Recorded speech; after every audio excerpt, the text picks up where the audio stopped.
10 ways to make your resume and you stand out for any given job opening. HR personnel and hiring managers are deluged with resumes.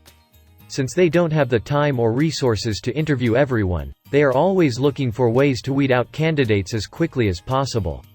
In fact, some merely glance at each resume before deciding whether to toss it in the yes or no pile. So, it's imperative that you make those few seconds count. Here are 12 ways to make your resume stand out. On number 1 we have: incorporate industry keywords and buzzwords into your resume, but don't overdo it. Use words and phrases like accomplished, developed, managed, and team player in the natural language of the document. If your resume makes it through the filtering system, but it is evident to the reader that you were successful because of keyword stuffing, the reader will feel you just gamed the system and will place your resume in the no pile. But the right buzzword sparingly doesn't guarantee you anything. You could still end up in the resume black hole if you don't have sufficient differentiation once those keywords are met. On number 2. Tailor your resume to the job. Tune your resume to this specific role, with substantiating detail that shows why you are a great fit for the position. One way to do this is by including all of your skills and experience that are relevant to the job you're applying for. On number 3. Make sure it is error-free and easy to read. HR reps equate typos and errors with laziness. Make sure it's perfectly polished and error-free, and don't forget to put the most important information on page 1.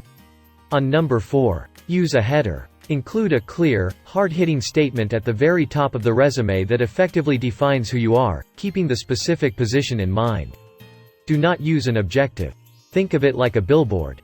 The header is a branding statement that is typically all caps going across the top of the page, usually sitting under your name and contact info. On number 5. Keep things professional. Don't include negative information about previous jobs or employers. Don't discuss your hobbies or personal qualities or politics. Simply stick to your career facts. On number 6. Include metrics. There's no better way to demonstrate how you'll add to the bottom line or cut costs than to show quantifiable achievements, Smith-Prue says. Plus, employers often assume past performance as indicative of future results. A majority of resumes fail because all they provide are job descriptions. The HR rep knows the basic duties of your job. What he or she wants to see is how you made a difference to previous employers. You should always count the number of dollar signs and percent signs on your resume, and then double them. On number 7. Keep the reader's needs or industry requirements front and center. You need to know what they are looking for in your candidacy.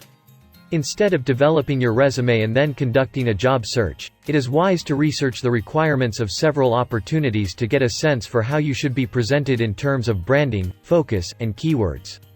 On number 8. Customize your resume to tell a story. Your resume should bring the reader through your professional experiences, accomplishments, skills, and knowledge. It should show how you've advanced over the years, and what you can bring to the table. Make your resume long enough to tell your story, but short enough to skim in a single sitting.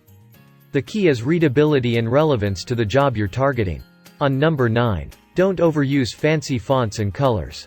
While you don't want to overdo it, you can use color in a conservative manner to make your resume visually differentiated from the sea of documents the recruiter will review. Effects can draw the recruiter's eye to the document and make it stand out against the many black and white documents they've received. But know that using color on your resume is more acceptable and appropriate in some industries than others. In our list at last on number 10 we have: make it longer than one page if it needs to be. Use the appropriate amount of space for your experience. If you've been in the workforce for 15+ years, do not feel forced to trim information about your achievements to keep to an arbitrary one-page resume rule. Use what you need to, but do not make it unnecessarily long.